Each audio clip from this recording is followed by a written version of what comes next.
deep within the damp, shadowy cellars of an ancient French chateau lived Roderick. Roderick was a magnificent orange tabby cat, once the terror of every scurrying shadow. But time, as it does to all hunters, had slowed his steps. The once abundant rat population had dwindled, and the few survivors had grown clever, hiding where Roderick's aging joints could not follow. High above Roderick's domain, residing in a network of rusted iron pipes, lived Rufus. Rufus was an old gray rat, his fur patchy, his left ear torn from a close encounter years ago. He was the patriarch of the surviving colony. While the young rats were playful and reckless, Rufus was watchful, his sharp black eyes missing nothing. One evening, Roderick devised his first grand illusion, climbing onto a high wooden beam. He hooked his hind legs over the wood and let himself hang upside down. He went completely limp, pretending to be dead. Down below, a group of young rats scurried out.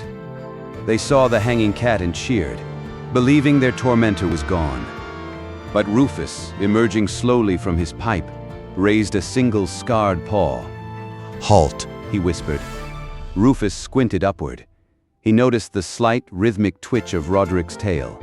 "Do not be fooled by the performance," Rufus warned. "Death does not twitch its tail." Defeated, Roderick dropped to the floor. He needed a better disguise. The next day, he found an open sack of white flour. Rolling himself thoroughly in the fine white dust, he lay perfectly still, transforming into a lumpy sack of flour.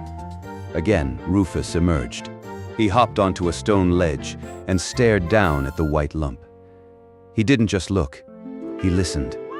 He heard the faint, muffled sound of breathing beneath the flour. "You may cover yourself in the finest white dust of the chateau," Rufus called out. "You may turn yourself into a sack of flour, but I will not come near you. Your disguise cannot hide the life within." Roderick sneezed, a cloud of flour exploding from his fur, ruining the illusion. For his final attempt, he found an empty burlap sack. He squeezed himself inside, leaving only his nose and glowing green eyes peeking out. Rufus approached the sack, his posture relaxed but his senses sharp. He simply pointed a claw at the burlap. "A sack does not breathe, my friend," Rufus said calmly. "And a sack certainly does not have green eyes. Your tricks are many, Roderick, but my memory is longer.